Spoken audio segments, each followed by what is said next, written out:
vamos juntos, mas hoje é o 32º estudo sobre Crescendo a Maturidade. Hoje nós vamos analisar um pouquinho o que aconteceu ali no caminho de Emaús. Então, nesse estudo, nesta manhã, nós vamos descobrir aqui muitas lições preciosas para a nossa vida. Nós vamos, com a ajuda do Senhor, hoje saber um pouquinho mais sobre o quão anseio tem o nosso Pai Celestial em ter comunhão conosco. Nós vamos verificar aqui o que significa hoje andar pela fé em nossos dias e como ser ministrado pelo Senhor em nossos dias também. Vamos ler aí no boletim, Lucas 24, versículo 29. Mas eles o constrangeram, dizendo: fica conosco, porque é tarde, e o dia já se declina, e entrou para ficar com eles. Vamos orar. Nosso Pai, mais uma vez nós te agradecemos por esse tempo de reunião. Pai, estamos aqui para ouvir a Tua voz, para que Tu mesmo venha comunicar a pessoa de Cristo em cada um de nós, venha edificar a Tua igreja, venha revelar o Teu Filho Jesus Cristo, tira as vendas dos nossos olhos para que a gente possa ver claramente a pessoa de Cristo. Ministre, Pai, aos nossos corações pela Tua palavra, que Teu Espírito, Pai, nos dê sabedoria para compreender o que Tu dizes. Edifica a Tua igreja, Pai. Em nome de Jesus nós oramos. Amém. Irmãos, Emaús, ela significa, é um riacho quente. Emaús fica mais ou menos 11 quilômetros de Jerusalém. Ali o pessoal sempre fazia aquela caminhada, é um lugar bastante, lugar íngreme, cheio de dificuldade. Tanto é que de Emaús até Jerusalém, para caminhar 11 quilômetros, eles demoravam um dia e uma noite, por causa do lugar, que era bastante íngreme, né? E hoje, irmão, nós vamos extrair aqui lições profundas, maravilhosas, para vivermos uma vida mais íntima com o nosso Senhor. Então eu queria que você ficasse bem atento, bem concentrado, que não se distraísse, senão você pode perder aí o fio da meada, né? O que o inimigo faz nas nossas vidas é exatamente isso, é a distração, tirar o nosso foco da pessoa de Cristo. Esses dois discípulos aqui que estavam com Cristo, quando o Senhor, depois que ressuscitou, apresentou a eles, um chama Cleopas, nós não sabemos o nome do outro, né? Mas eles estão aqui a caminho de Emaús. O que está acontecendo com esses dois discípulos? Eles estão frustrados, totalmente frustrados, porque a esperança de um libertador para Israel havia sido frustrada porque Cristo Salvador havia morrido. Então acabou as esperanças deles, né? Mas nesse caminho, Jesus, interessante, se coloca bem no meio desses dois discípulos. E porque agora temos que fazer uma pergunta aqui: por que então que no primeiro momento esses dois discípulos no caminho de Emaús não reconheceram o nosso Senhor? Então a gente vai hoje descobrir por que eles não reconheceram. Então esse episódio aqui, o caminho de Emaús, vai mostrar para nós pelo menos dois lados importantes. O primeiro lado é que o Senhor deseja ter comunhão com o seu povo.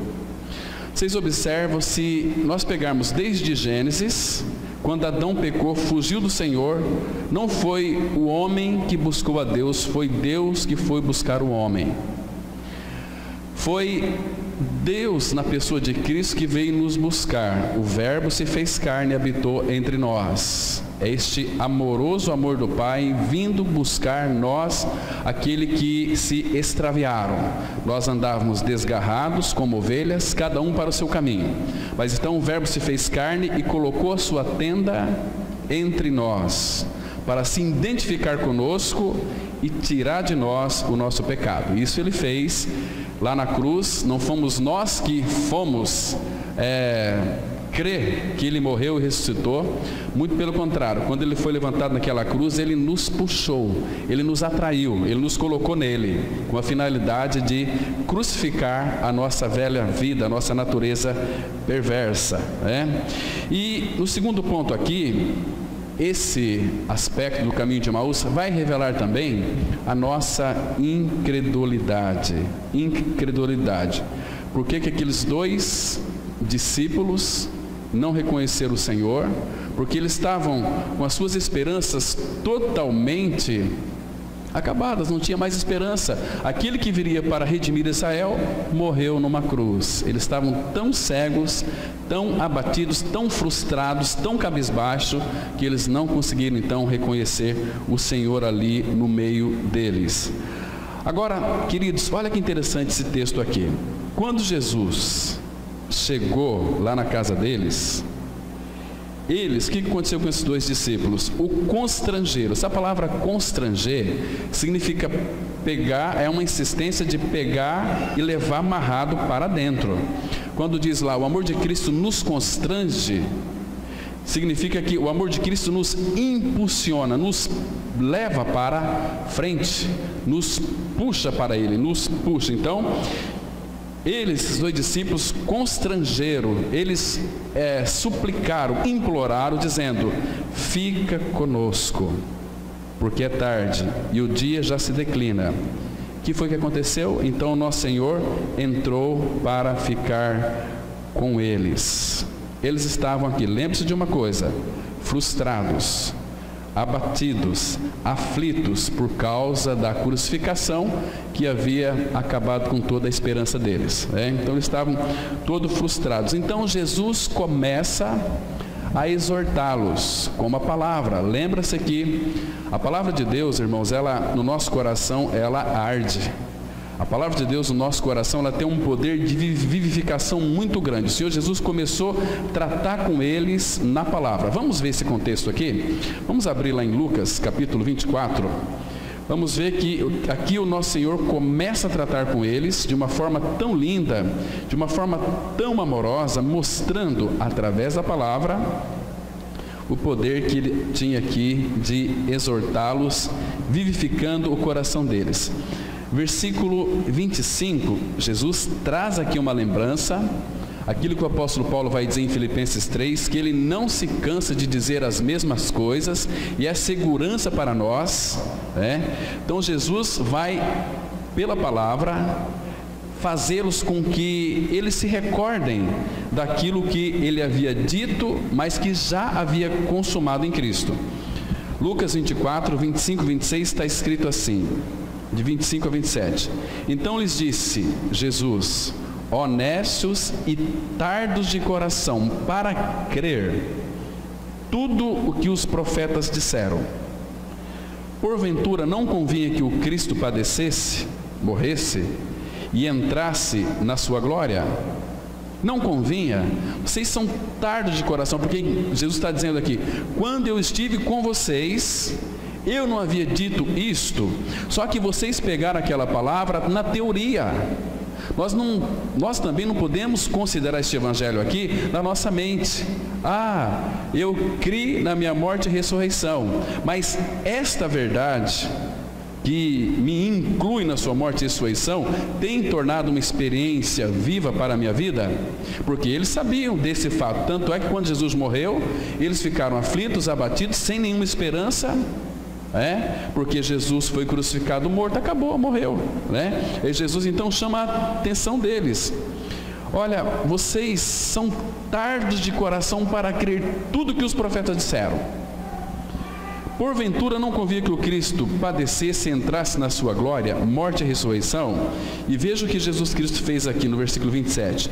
Começando por Moisés, discorrendo por todos os profetas, expunha-lhes, a palavra aqui, expunha, significa que Jesus abriu as escrituras para eles, o que a seu respeito constava em todas as escrituras. Então eles estavam crendo que Jesus havia sido morto, e de fato foi, mas só que eles ficaram na morte. Muitos têm confessado a sua morte com Cristo, mas têm ficado na morte. se esquecem de que nós vivemos uma vida de ressurreição. Nós fomos ressuscitados juntamente com Cristo, estamos assentados nos lugares celestiais. Jesus poderia muito bem aqui persuadi-los dizendo o seguinte: sou eu. Não, mas Jesus queria que eles compreendessem as Escrituras, significando para nós que nós devemos ficar com aquilo que a Bíblia diz a respeito de Cristo, sem ter medo de confiar, sem ter medo de depositar e descansar a nossa confiança naquilo que Deus disse, porque Ele disse, Ele vai se cumprir. Então nós vamos entender aqui muitas coisas profundas neste caminho de Emaús aqui para a nossa edificação. Queridos, por outro lado, quando nós então ganhamos uma experiência real com Cristo, uma experiência verdadeira, quando Cristo é a nossa vida e pelo nosso testemunho de vida, sabe o que vai acontecer? Isso vai fazer com que as pessoas, quando nós vamos levar a verdade para elas e elas estão interessadas na verdade, elas sempre irão nos constranger a ficar com elas para pregar a Cristo para elas. Os olhos de todo o crente sem novo nascimento, eles estão vendados, eles não conseguem ter entendimento espiritual. Então, nós que conhecemos o Senhor, já ganhamos a experiência de morte e ressurreição, se aquela pessoa está interessada na verdade, elas sempre irão nos constranger, vai nos forçar a ficar com eles, para que então a gente fale mais dessa verdade, para que a gente então fale mais dessa palavra. Foi assim também com aquela moça Lídia, lembra? Ela era uma evangélica, ela era uma crente, mas não tinha o novo nascimento. Vamos ver aqui em Atos, olha que experiência linda que aconteceu, Atos capítulo 16, quando Paulo e Silas, eles chegaram ali naquela aldeia, muito interessante, lá em Filipos, e a gente vai observar aqui que a partir do versículo 13, veja como diz a palavra de Deus aqui, olha, Atos capítulo 16, a partir do versículo 13, então diz assim a palavra: no sábado, saímos da cidade para junto do rio, onde nos pareceu haver um lugar de oração. Assentando-nos, falamos às mulheres que para ali tinham concorrido. Era um lugar onde as mulheres estavam orando, reuniu para orar. E aí, veja o que aconteceu. Certa mulher chamada Lídia, da cidade de Tiatira, vendedora de púrpura, temente a Deus, nos escutava. O Senhor lhe abriu o coração para atender as coisas que Paulo dizia. E nós sabemos qual que era a palavra que Paulo pregava. Ele vai dizer isso para nós. 1 Coríntios 1:23, ele diz assim: nós pregamos a Cristo crucificado. Esta é a mensagem que Deus deixou para a igreja: ide por todo mundo pregar o evangelho a toda criatura, morte e ressurreição. E para que então ganhamos uma experiência com este evangelho, fomos incluídos na sua morte e na sua ressurreição também. Agora, depois, veja o resultado da pregação de Paulo. No versículo 15, depois de ser batizada, então ela creu no Senhor. Depois de ser batizada, ela e toda a sua casa nos rogou, dizendo: se julgais que eu sou fiel ao Senhor, entrai em minha casa e aí ficai. E nos constrangeu a isso.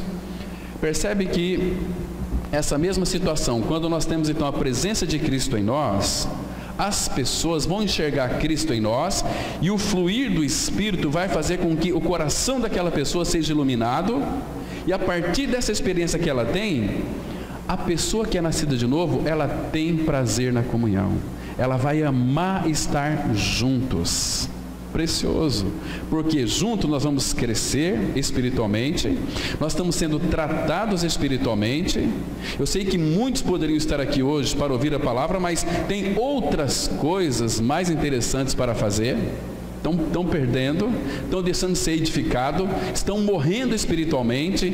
Queridos, Deus nos dá a semana inteira para nós. Chega o final de semana, dá os domingos para a gente reunir e a gente arruma coisas para fazer.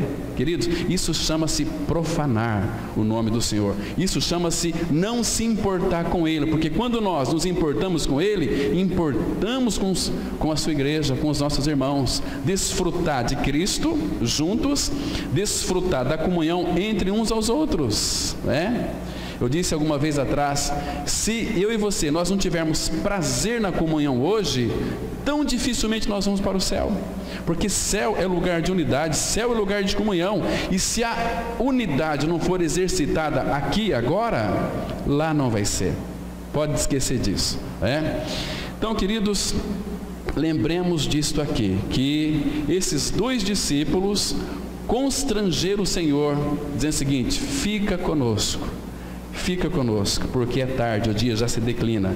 Então, diante dessa insistência deles, Jesus entrou para ficar com eles. O que Ele quer de nós é um desejo, A gente vai extrair aqui lições preciosíssimas, então vamos ficar bem concentrados para nós então compreendermos o significado dessas lições aqui no caminho de Esaús. Então vamos aí caminhar. A história do caminho para Emaús, que Lucas nos conta com tanta simplicidade dramática, proporciona um quadro ímpar do Cristo ressurreto no coração de sua igreja, sem paralelos em qualquer dos outros relatos da ressurreição. O Cristo dos 40 dias aí representado, embora seja o mesmo Cristo da Judéia e da Galiléia, ascendeu agora a um novo plano mais espiritual, mais misterioso e sobrenatural. Presta atenção, irmãos, que aqui no caminho de Emaús, Jesus havia sido ressuscitado já.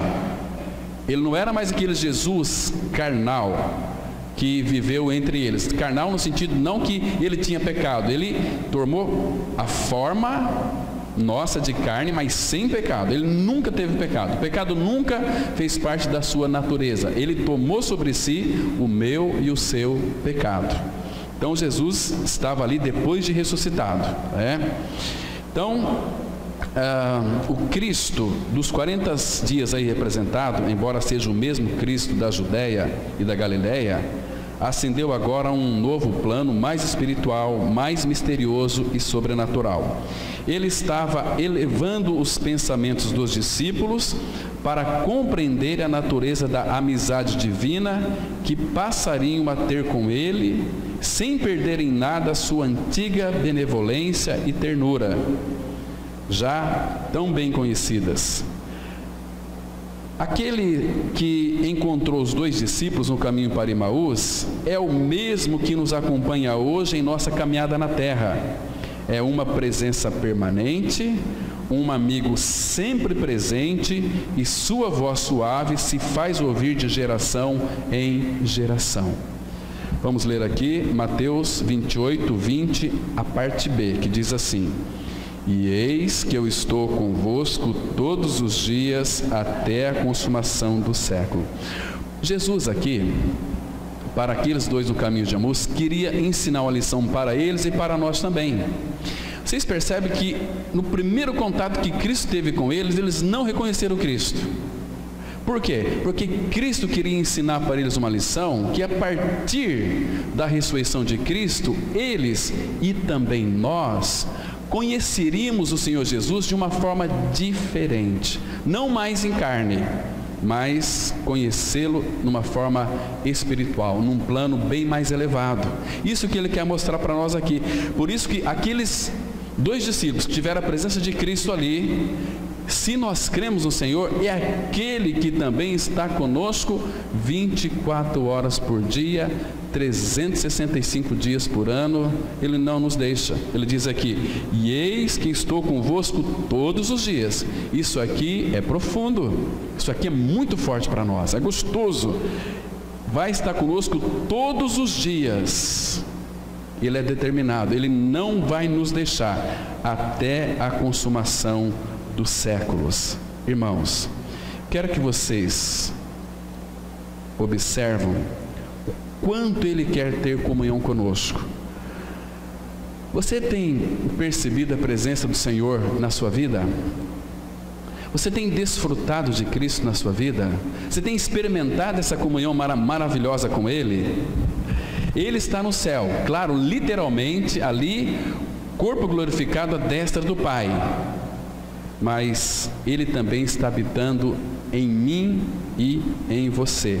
E Ele está, quando Ele diz aqui: Estou convosco todos os dias. O que Ele está fazendo em nós? Irmãos, será que nós temos percebido o que Ele está fazendo em nossas vidas? Você tem visto na sua vida a mudança que Ele tem operado? Será que nós temos desfrutado essa comunhão com Ele? Será que nós temos almejado e desejado a Cristo? Porque, irmãos, pelo menos eu tenho tido muitas experiências maravilhosas, gloriosas e graciosas de que Ele está cooperando em edificar a sua igreja. Ele coopera comigo todas as vezes que eu subo aqui para pregar o Evangelho, quando estou em qualquer lugar reunido com os irmãos, ministrando a palavra, ouvindo a palavra. Ele se põe no nosso meio, Ele é a nossa vida e Ele coopera conosco em ministrar a palavra. Então você nunca pode dizer o seguinte: olha, eu não tenho o dom da pregação da palavra, eu não participo da reunião de oração porque eu não gosto de orar, porque eu não sei orar. Querido, isso é mentira, porque nós temos uma pessoa que habita em nós, que disse, na sua palavra, a gente vai ver aqui, que cooperaria conosco. Muitas vezes é que nós somos preguiçosos, nós não queremos nos envolver, porque igreja é relacionamento, é todos fazendo parte do corpo dele. Ele é o cabeça, nós somos o corpo de Cristo, a vida da igreja. Se você não tem este prazer em se relacionar e se envolver, você não é corpo, você é evangélico, você é crente. Não é um cristão de fato, porque o cristão, o filho de Deus, ele se envolve, ele participou da morte e ressurreição, mas participa de todas as benesses do Senhor, porque em tudo aquilo que eu e você fizermos, Ele vai estar cooperando. Olha só que texto lindo, em Marcos capítulo 16, ele diz que cooperaria conosco, então Ele coopera. Marcos capítulo 16, os versículos 19 e 20, olha que lindo isso aqui, irmãos, olha que precioso. Muito interessante. Marcos 16, 19 e 20, a palavra de Deus, ela diz assim, olha: de fato, o Senhor Jesus, depois de lhes ter falado, foi recebido no céu e assentou-se à destra de Deus. Ele está lá, à destra do Pai. Ele morreu e ressuscitou, Ele consumou a obra. Agora, veja aqui o versículo 20.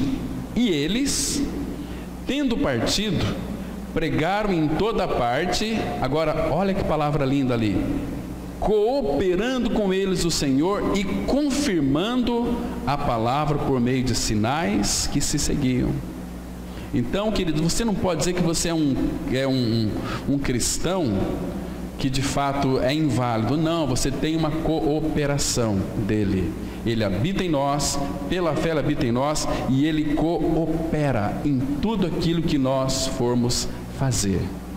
Não só pregar o Evangelho, de repente lá no seu trabalho, Cristo é a sabedoria de Deus e Ele te capacita a desenvolver, a se destacar mais do que aqueles que são ímpios e carnais, porque nós temos a sabedoria divina habitando dentro de nós. Nós nunca vamos estar sozinhos. Ele disse aqui: eu estou convosco todos os dias.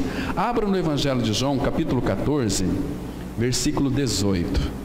João 14, 18. Aqui nós vemos nesse texto, meus irmãos, que Ele quer que nós percebamos que Ele habita em nós e está cooperando conosco, que não nos deixou só. João 14, versículo 18. Olha a promessa que Ele fez aqui, olha: não vos deixareis órfãos. Não vou deixar vocês sem pai e sem mãe. Não vou deixar vocês sozinhos. Não vou deixar vocês isolados. Não vos deixarei órfãos. Voltarei para vós outros. Ele voltou para nós hoje no Espírito. Ele vai voltar uma segunda vez sim para buscar a sua igreja, a igreja que está preparada para encontrar com Ele. Então, não vos deixarei órfãos, voltarei para vós outros. Veja aqui o versículo 19: ainda por um pouco e o mundo não me verá mais, vós porém me vereis, porque eu vivo, vós também vivereis. Naquele dia vós conhecereis que eu estou em meu Pai, e vós em mim, e eu em vós. Você tem percebido isso, irmãos, que o Todo-Poderoso, o nosso Senhor Jesus, Ele habita em nós, Ele veio para nós no Espírito. Aí Ele continua dizendo, aqui envolve agora a nossa prática. Aquele que tem os meus mandamentos e os guarda, e os pratica, e os observa, esse é o que me ama. E aquele que me ama será amado por meu Pai. E eu também o amarei e me manifestarei a ele. Irmãos, isso aqui é para filho de Deus. O que mais o mundo quer ver aí fora é a manifestação da vida de Cristo em nós. E não para aqui. Disse-lhes Judas, não o Iscariotes: de onde procede, Senhor, que estás para manifestar-te a nós e não ao mundo? Respondeu-lhe Jesus: se alguém me ama, guardará a minha palavra, e meu Pai o amará, e viremos para ele e faremos nele morada. Está vendo aqui, irmãos, que coisa mais preciosa? Percebe aqui, é como que se você olhar para o coração do Filho de Cristo, o coração dele está aberto, dizendo o seguinte: olha, eu quero ter comunhão com vocês, porque eu amo vocês, vocês são objeto do meu amor, eu morri por vocês, morreu pela igreja. Que precioso é isso! Tudo tão simples e tão natural quanto o cair da noite enquanto conversavam.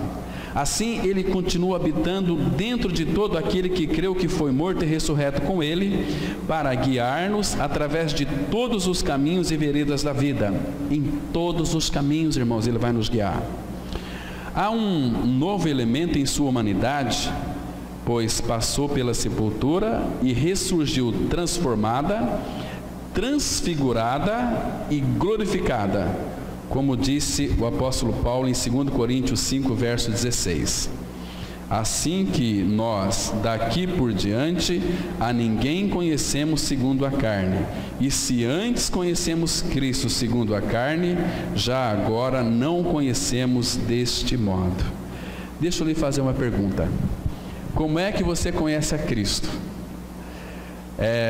Como conhecia os discípulos de Emaús e os demais discípulos? Porque Jesus andou no meio deles quando ele se fez carne. Mas Jesus, depois que foi para a cruz, morreu e ressuscitou, então Jesus apareceu no meio deles. Eles esperavam um Cristo que sairia do túmulo e que se apresentaria diante deles, destruiria todos, tomaria o Império Romano e governasse. Eles esperavam um Cristo assim. Eles conheciam um Cristo assim. Eles interpretavam assim. Mas, queridos, Cristo queria ensinar, e para aqueles dois discípulos de Emaús, e também para nós, que hoje nós não conhecemos segundo a carne. Assim que nós, daqui por diante, a ninguém conhecemos segundo a carne. E se antes conhecemos Cristo segundo a carne, já agora não o conhecemos deste modo. Como é que nós conhecemos Cristo hoje? Em primeiro lugar, no Espírito. Cristo habita em nós, no nosso Espírito. Nós o adoramos no Espírito. Nós cremos sim que Ele tem um corpo glorificado e está à destra do Pai, homem e também Deus. Mas hoje nós desfrutamos Cristo pela fé. E assim, habite Cristo em vosso coração pela fé, estando vós alicerçados em amor. Então, a manifestação da vida de Cristo em nós é quando a igreja então reconhece-o, tudo aquilo que Ele fez e que veio habitar em nós pela fé e habita em nosso interior, no Espírito. Interessante que Paulo coloca uma coisa assim, olha, a ninguém conhecemos segundo a carne. Como é que você conhece o seu irmão? É segundo a carne? Não. E eu conheço o meu irmão pelo procedimento cristão que ele tem, não segundo a carne. Então, existem duas possibilidades. Então, eu vejo assim, um cristão, uma nova criatura, um homem celestial. O homem que está aqui, mas pela fé ele está lá, porque morrestes e a vossa vida está escondida com Cristo em Deus. O Senhor quer que nós o conhecemos dessa maneira, que conhecemos uns aos outros desta maneira. Então, se eu vejo uma pessoa que é um filho de Deus, eu o conheço como um homem, como uma mulher celestial, que não faz mais parte deste mundo. Eu não conheço mais vocês como a carne, mas como cidadãos celestiais. E como que eu conheço os ímpios? também numa dimensão espiritual, porque se eles não são filhos de Deus, são filhos espiritual do diabo, eles vão perecer, entende? Existem dois caminhos, uma ressurreição para a vida e outra ressurreição para a morte, para o tormento e horror eterno. Esta é a visão que Ele quer que nós tenhamos. Irmãos, se nós vivenciarmos essa realidade, vamos considerar uns aos outros. Você é um cidadão celestial, não pertence mais a este mundo, não pertence mais a esta terra. Porque, lembra que Paulo fala em 1 Coríntios 6,17? Aquele que se une ao Senhor é o quê? É um espírito com Ele.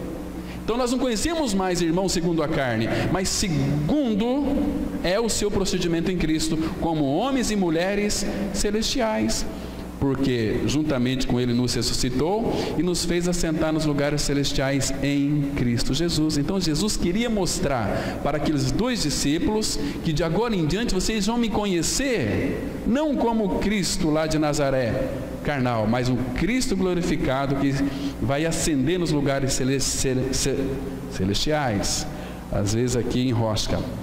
Então, como nós podemos conhecer Cristo então hoje? Como podemos alimentar de Cristo hoje? Pela palavra.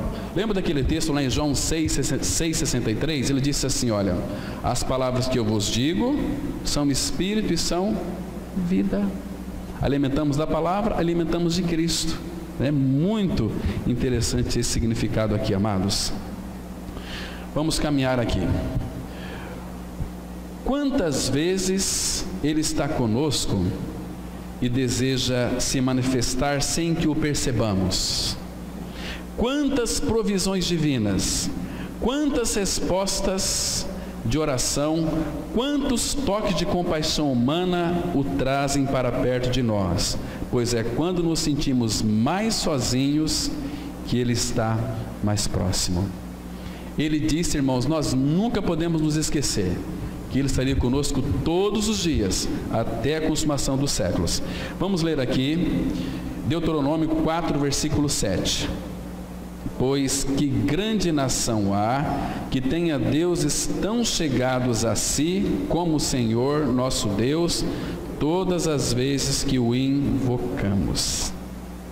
Queridos, nós temos um Deus e Pai, que Ele é bem chegado a nós, bem chegado a nós, e Ele está perto.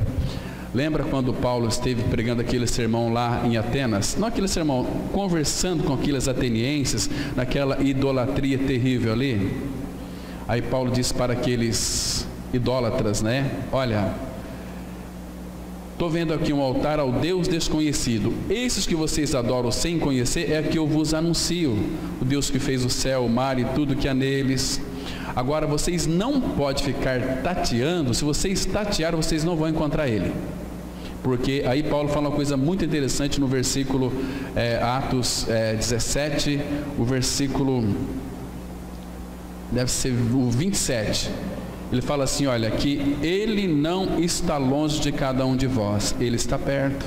Agora não tateiam, não fiquem duvidosos, busquem, que vocês vão encontrá-lo, porque Ele prometeu lá em Jeremias, se nós buscarmos de todo o nosso coração, toda a nossa alma, Ele se deixaria achar por nós. Então Ele está perto. Está perto. É nós, muitas vezes, que não percebemos isso, mas Ele está perto. E nos momentos de mais dificuldades, nos momentos de mais tribulação, é que Ele se torna mais presente. Deus é o nosso refúgio e fortaleza, socorro bem presente nas tribulações, bem presente nas angústias. Olha aqui, eu quero ler com vocês um salmo aqui que eu acho tão lindo. Salmo 144. Salmo 144, a partir do versículo 12. Olha que coisa preciosa aqui. Nós vamos perceber que esse é o nosso Deus, esse é o nosso Pai. 144, eu quero ler do 12 em diante, até o versículo 15. Diz assim a palavra. Salmo 144, de 12 a 15. Que nossos filhos sejam na sua mocidade como plantas viçosas, e nossas filhas como pedras angulares, lavradas como colunas de palácio, que transbordem os nossos celeiros, atulhados de toda sorte de provisões, que os nossos rebanhos produzam a milhares e a dezenas de milhares em nossos campos, que as nossas vacas andem pejadas, não lhes haja ruptura, nem mau sucesso, nem haja gritos de lamento em nossas praças. Aí ele encerra dizendo o seguinte: bem-aventurado, feliz, profundamente feliz o povo a quem assim sucede. Sim, bem-aventurado é o povo cujo Deus é o Senhor. E ele está no Espírito. Então, graças ao Senhor, se você teve seus olhos abertos para crer que morreu e ressuscitou com Ele, que Cristo é a sua vida, você é um bem-aventurado, porque Cristo habita no seu interior. Então, queridos, ali naquele caminho de Emaús, aqueles 2 discípulos, vamos continuar aqui, Jesus, entrou com a maior naturalidade na conversa dos discípulos de Emaús. Notou que estavam tristes, tomou o fio da conversa e transformou-a em uma maravilhosa mensagem de bênção. Assim ele vem a nós, exatamente no lugar em que nos encontramos. Não precisamos ascender a elevados pináculos espirituais para trazer o Senhor Jesus até nós. Não há circunstância alguma em que Ele não possa misturar-se e trazer seu amável companheirismo. Ele vem até nós pela sua palavra. Claro, o Verbo se fez carne e habitou entre nós. Se conhecêssemos mais as Escrituras, se as estudássemos com mais afinco, veríamos que Cristo está sempre pronto a nos encontrar em suas páginas e ouviríamos suas grandes e ricas promessas. Está escrito em Apocalipse 19, versículo 10. Pois o testemunho de Jesus é o espírito da profecia. Irmãos, essa palavra aqui, ela é muito preciosa para nós. O testemunho que Cristo tem para mim, para você, para a sua igreja, é o espírito da profecia.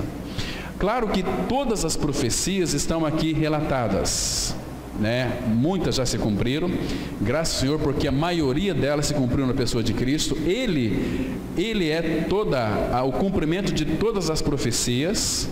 Restam apenas ainda 20. Futuramente nós vamos estudar cada uma delas aqui, as 20 que faltam, Mas Ele é o cumprimento de toda a profecia. Então, o testemunho de Jesus é um só, é o espírito da profecia. E todas as profecias já estão relatadas aqui. Por isso, irmãos, que nós devemos ter um cuidado muito grande em não mercadejar a palavra de Deus. Quando nós mercadejamos, não é no sentido de você querer amaciar, pregar de uma forma contrária ao que está escrito, ou induzir, ou fazer com que outros textos se encaixem à necessidade sua e minha. Não é isso. Deus não vende a sua palavra, mas Ele tem um compromisso com a sua palavra em cumpri-la.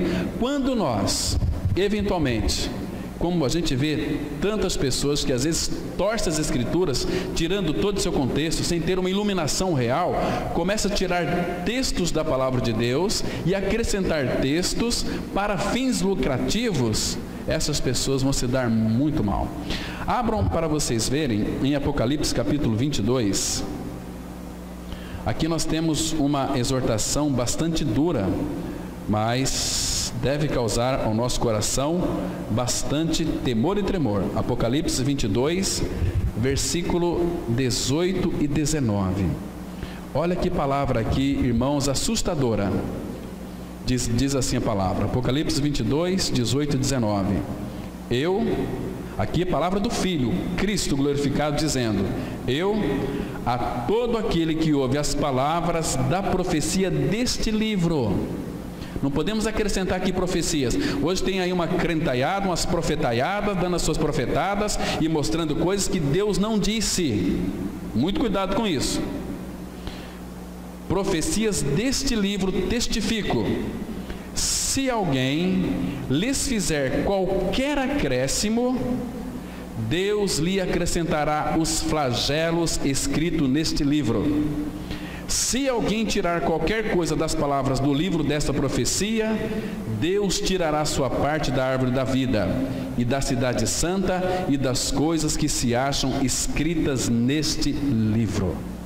Então tem para mim e para você muitas bênçãos, mas tem uma condição aqui: não tirem nada das Escrituras, não acrescente nada às Escrituras Sagradas.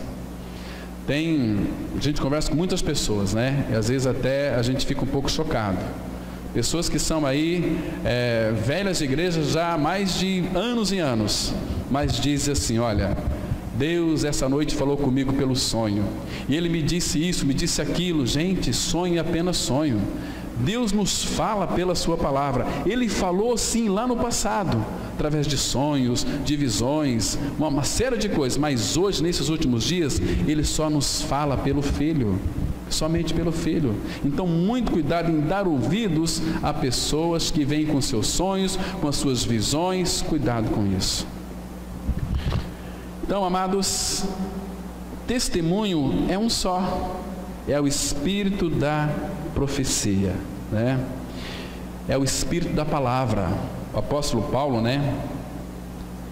Ele fala lá em Efésios 4:11 que todo filho de Deus tem pela palavra essa revelação que foi dado a ele pelo dom.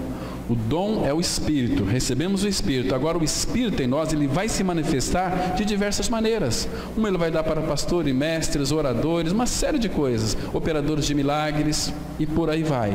Mas para a edificação do corpo de Cristo, para a edificação da igreja. Vamos continuar. Será que já aprendemos a reconhecer sua face em cada página e a sua voz em cada promessa? Ele faz nossos corações arderem quando abre para nós as páginas das Escrituras. Sua palavra não é meramente luz intelectual, mas vida espiritual e fogo dos céus. Os olhos do nosso coração precisam estar iluminados, que as nossas faculdades, os olhos do nosso coração precisam estar mais iluminados que as nossas faculdades de compreensão. Pouco adianta ler a Bíblia como uma mera tarefa ou estudo. Precisamos lê-la com o coração em chamas e com amor ardoroso, como sua carta de amor para nós e como o espelho de sua face. Todo filho e toda filha de Deus ama ler as Escrituras, tem prazer na palavra. Vamos ler aqui Salmo 119, versículo 97, que diz assim: quanto amo a tua lei, e a minha meditação todo o dia. Amados, todo filho de Deus tem prazer na palavra. É muito triste quando a gente vê aqueles que se denominam cristãos. João vai dizer isso lá em Apocalipse, quando escrevendo as cartas, aqueles que dizem que têm, que são, mas na realidade não são. Tem uma prática muito boa de cristianismo, mas não tem a realidade do cristianismo. Porque todo filho de Deus, primeiro ele vai amar a palavra de Deus. E quando nós amamos alguma coisa, nós vamos desfrutar, nós vamos ler, vamos ter prazer nas Escrituras. Quem não tem prazer, quem não ama o Senhor, não ama a sua palavra. Quem não ama ler as Escrituras significa que não ama o Senhor. E quem não ama o Senhor, 1 Coríntios 16, 22 fala assim, que se alguém não ama o Senhor, seja maldito, seja anátema. Quer saber se você ama o Senhor ou não? É se você tem ou não prazer na palavra. Se você não é um estudante da palavra, se você não lê a Bíblia, você não pode sair dizendo que você ama a Cristo, porque é uma mentira. Porque é uma mentira. Se nós amamos a palavra, nós vamos ler a palavra, vamos desfrutar da palavra, vamos pedir sabedoria de Deus para compreender a palavra, nós vamos enxertar a nossa mente e coração com a palavra.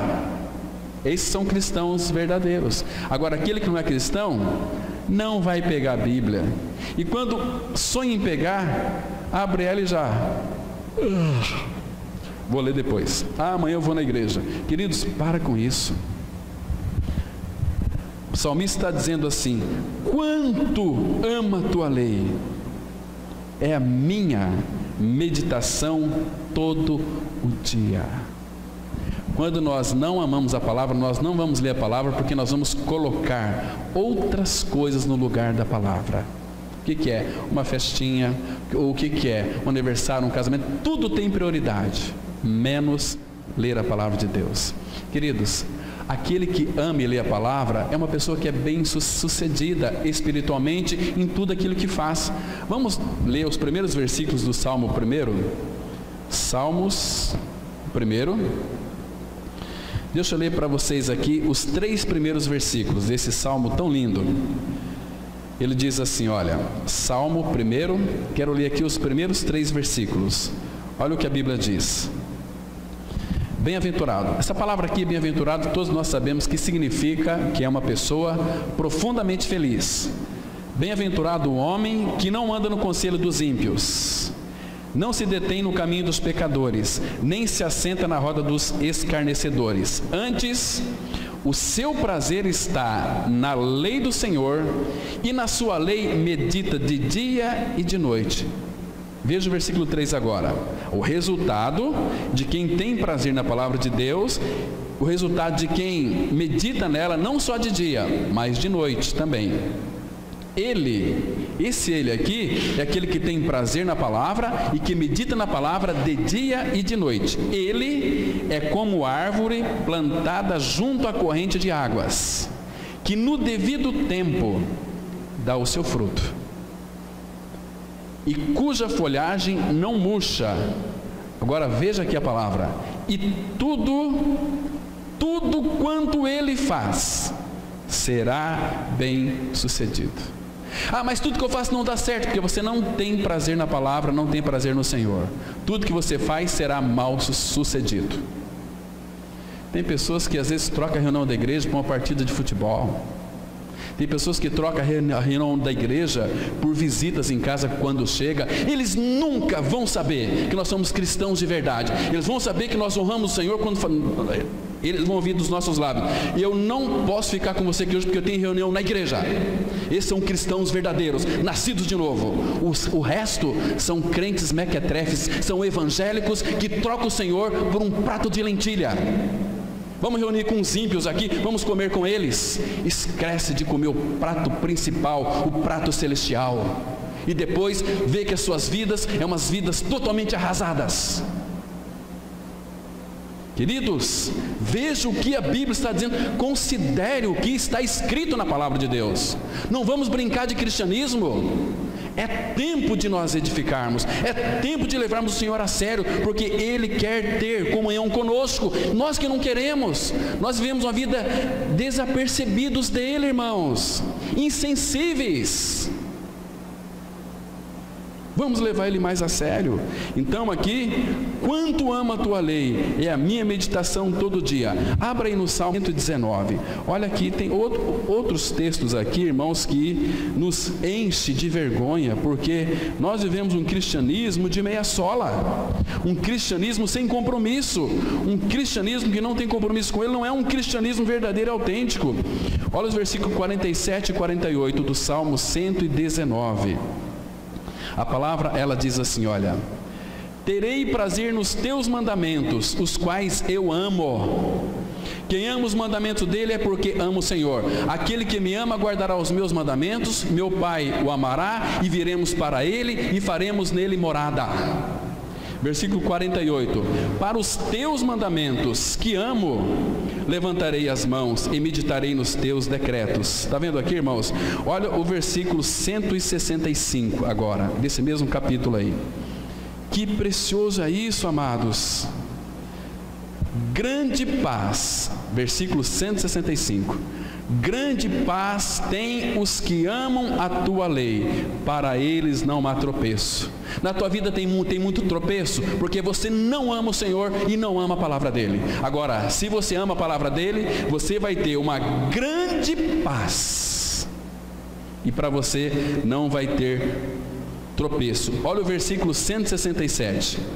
A minha alma tem observado os teus mandamentos, eu os amo ardentemente.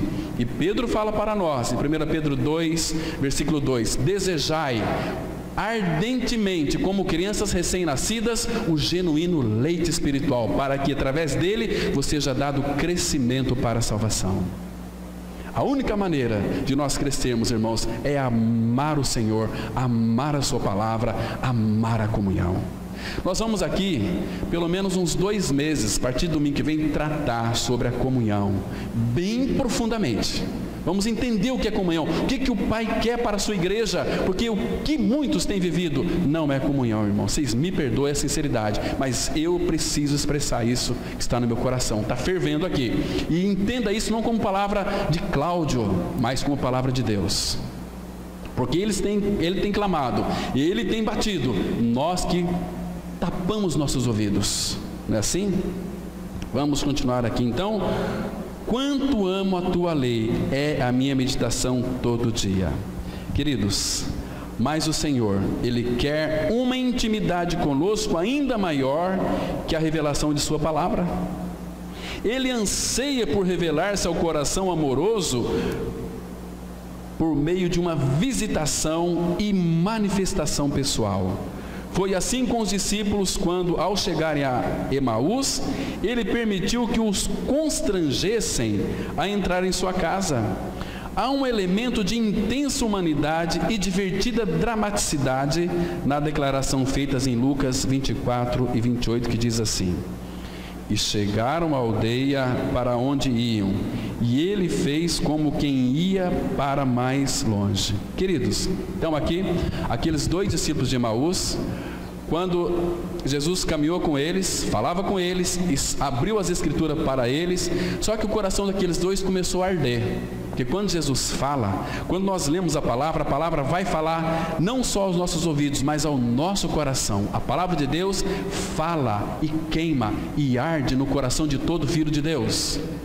E quando ela arde, a gente vai querer ter prazer de estar perto. Agora, por que Jesus disse aqui que quando chegaram na casa daqueles 2 discípulos de Emaús, Jesus fez menção de que ia passar adiante? Eles moravam aqui, Jesus disse assim: olha, não, eu vou, queridos, eu preciso de ir, eu estou com pressa. Aí o que foi que aconteceu no versículo 29, que nós vimos lá no início? E eles constrangeram, forçaram, amarraram Jesus com palavras: fica conosco, porque o dia já se declina. Queridos, isso é tão precioso. Você se lembra quando Ló recebeu aqueles 2 anjos lá em Gênesis capítulo 19? Aqueles 2 anjos. Ló, ele era um homem justo, ele sofreu, mas Ló estava misturado com o mundo. Tanto é que quando Deus diz que iria destruir Sodoma e Gomorra, ele foi falar com Ló. Ló era um homem justo. Pedro vai dizer que ele afligia a sua alma, mas Deus foi falar com Abraão, lá nos carvalhais de Manre. Por quê? Abraão estava separado do mundo. Ló, Sodoma e Gomorra, figura do mundo. Deus nunca vai falar comigo e com você se nós estivermos mesclados com este mundo, darmos mais valor para estar no meio de ímpios do que no meio do povo de Deus. Deus não tem compromisso. Ainda que você creu, está mesclado com o mundo, você vai ouvir tão pouco do Senhor. Mas se você separar do mundo, Deus disse: olha, eu vou destruir Sodoma e Gomorra. E foi falar com Abraão: eu vou destruir Sodoma e Gomorra. Aí Abraão disse o seguinte: olha, Senhor, mas e se tiver 50 lá, o Senhor vai destruir? Não, se tiver 50 justos, eu não vou destruir. E se tiver 30, eu também não vou destruir. E foi baixando até 15, 5. Aí Deus disse para Abraão: vai lá e tira Ló e a sua família, e fala para a esposa dele não olhar para trás, porque se ela olhar para trás, ela será transformada numa estátua de sal. Mas só que Deus havia preparado o caminho, mandou 2 varões lá, 2 anjos do Senhor, para estar com Ló, para dar o recado para Ló. Então Ló, que era tão ali no meio daquele mundo, aprendendo as suas práticas, que quando viu aqueles 2 homens puros, Ló insistiu: fica esta noite aqui. Ló insistiu com eles, porque é bom, irmãos, quando de fato somos visitados pelo Senhor, Ele está em nosso coração, habitando, se manifestando.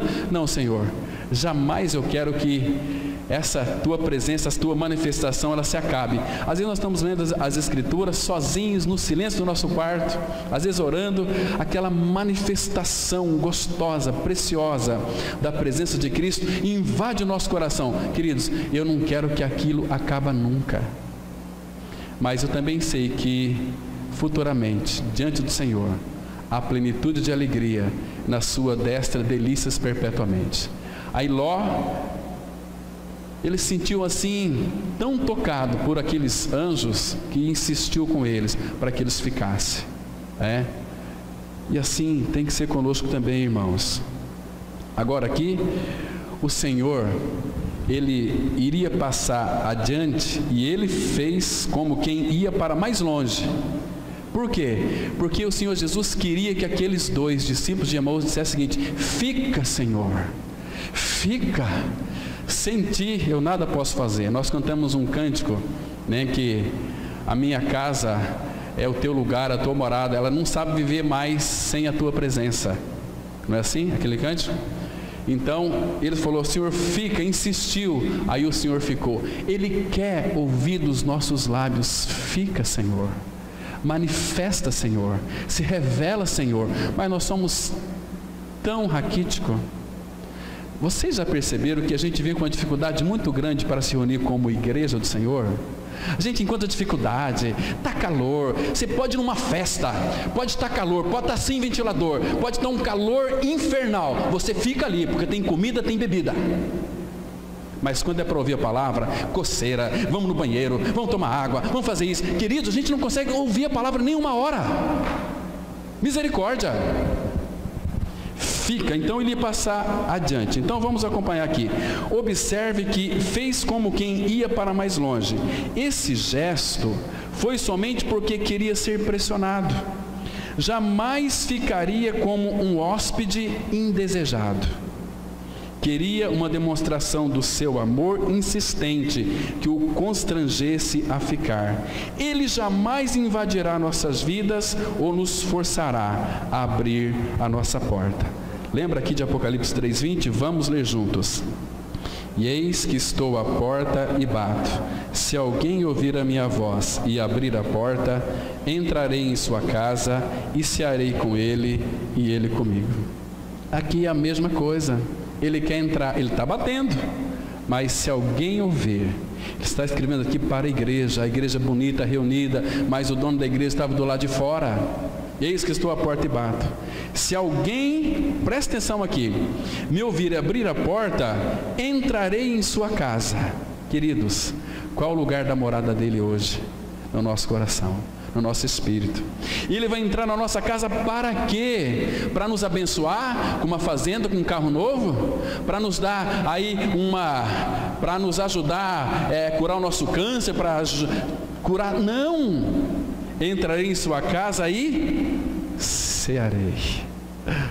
Irmãos, Ele quer isso comigo, com você, quer cear conosco, quer compartilhar conosco. Cear, Ele quer se dar a nós, quer compartilhar tudo aquilo que Ele é, porque tudo que Ele conquistou na cruz é para mim e para você, é nosso, é direito por herança. E Ele quer muito mais do que isso, Ele quer cear conosco. A ideia aqui de cear é de sentar junto na mesa, compartilhar o mesmo pão. Só que Ele é o pão da vida, Ele é o pão que satisfaz a nossa sede, que satisfaz a nossa fome, Ele é a água pura. Irmãos, que precioso é isso. Então, se Ele bate, abra a porta.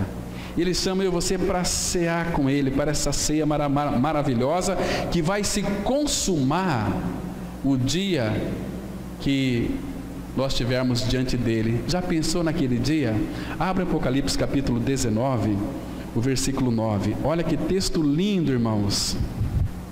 Apocalipse 19, versículo 9.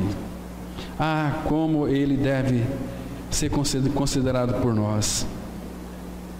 Diz assim, 19, versículo 9. Olha o que diz a palavra. Então me falou o anjo, escreve, de novo a palavra bem-aventurado. Bem-aventurados aqueles que são chamados à ceia das bodas do Cordeiro. E acrescentou, são estas as verdadeiras palavras de Deus. Feliz aquele que são chamados. Querido, você é chamado para essa ceia, para essa grande festa, as bodas do Cordeiro. Boda aqui é casamento, é a igreja e Cristo um dia vão se encontrar para este grande casamento final. Você está preparado para isso? Está preparado para encontrar com teu Deus? Ah, irmãos, que delícia isso. Olha aqui o que diz aqui o versículo 10. prostrei-me ante os seus pés para adorá-lo. Ele, porém, me disse: vê, não faça isso, não faças isso. Sou conservo teu e dos teus irmãos que mantêm o testemunho de Jesus. Adora a Deus, pois o testemunho de Jesus é o espírito da profecia. Na palavra dele, nós acabamos de ver ali atrás. Então, queridos, ele quer cear conosco, ele quer compartilhar conosco, não coisas, mas a ele mesmo, ele mesmo. Isso é tão gracioso para nós. Por essa razão, ele às vezes retém a resposta à nossa oração e não nos revela a sua face, a fim de que nosso desejo aumente e nosso apelo chegue com mais insistência amorosa ao seu coração. Mas como ele sente alegria em responder quando percebe que é bem-vindo. Veja como foi comovente o convite dos discípulos de Emaús: fica conosco, porque é tarde e o dia já se declina. Como esse apelo amoroso tem soado através dos séculos, como o clamor de corações saudosos e solitários, ansiando pela presença do Salvador. Quantas vezes, desde então, essa oração subiu até ele das almas solitárias, entristecidas, oprimidas e abatidas, e nunca subiu em vão ao seu coração amoroso. Tal como na natureza as correntes quentes da atmosfera fluem com ímpeto para preencher o vácuo, assim também o coração faminto e vazio sempre encontrará por perto o Salvador. Queridos, nunca se esqueça disso. A minha e a sua maior necessidade é apenas dele. Não são coisas que irão nos satisfazer, é ele mesmo. Ele vai satisfazer a nossa sede e a nossa fome. Vamos ler aqui no Salmo 107, versículo 9. Pois fartou a alma sedenta e encheu de bens a alma faminta. Muito bem, ele não só dá coisa, mas ele vai fartar a alma sedenta. Ele quer que nós tenhamos necessidade. Quem tem sede, venha a mim e beba. Quem crê em mim, como diz a Escritura, diz nosso Senhor em João 7, do seu interior fluirão rios de águas vivas. Então, ele vai fartar a alma sedenta e vai encher de bens. Bens aqui no hebraico, a ideia de bênçãos. Vai encher de bênçãos a alma faminta. A alma sedenta, ele vai fartar e vai encher. Agora, a medida do Senhor é uma medida ilimitada. Não é dar por medida. É o Espírito, não tem medida. Então ele é tão precioso. Por isso, queridos, nunca se esqueça, ele está perto. Ele só está esperando ouvir de nós: fica conosco, Senhor. Enche-nos de ti mesmo, enche-nos mais e mais. Em toda experiência cristã existe uma realidade que corresponde à cena de Emaús. O Senhor Jesus de fato vem e torna-se real para a alma amorosa e ansiosa por Ele. Nós já lemos, mas vamos ler de novo aqui, João 14, verso 23. Respondeu Jesus: se alguém me ama, guardará a minha palavra, e meu Pai o amará, e viremos para Ele e faremos nele morada. Queridos, não percamos a bênção, mas vamos procurar aprender, irmãos, da sua palavra e a contar com a sua presença invisível em nosso interior, testificando junto com o salmista. Lembra do Salmo 16, versículo 8, o que está escrito lá? O Senhor tenho sempre a minha presença. Estando Ele a minha presença, jamais serei abalado. Jamais. Nada que vai nos abalar. A presença dEle, não como os discípulos de Emaús queriam. Ele se fez presente. Mas por que Jesus saiu depois da presença deles? Porque Jesus queria ser conhecido de outra maneira. Assim como Ele quer que nós o conheçamos. A gente vai vir aqui agora. Quando Cristo entrou naquela casa em Emaús, não era mais o acanhado e disfarçado estranho, mas imediatamente tomou seu lugar e deu-se a conhecer. Sentando-se à cabeceira, tomou o pão, abençoou e o partiu.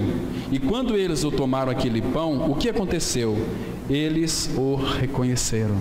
Vamos abrir a Lucas 24, 30 e 31, a palavra de Deus diz assim: E aconteceu que, quando estavam à mesa, tomando ele o pão, abençoou e, tendo partido, lhes deu. Então se lhes abriram os olhos e o reconheceram. Claro, Jesus é aquele que parte o pão. Eles em nenhum instante, eles reconheceram o Cristo. Mas quando Jesus entrou na casa deles, porque eles insistiram, constrangeu o Senhor a isso, entra, fica conosco. Senhor, primeira coisa que o Senhor fez foi tomar a cabeceira da mesa, como era de costume. E no partir do pão, então, eles conheceram o Senhor.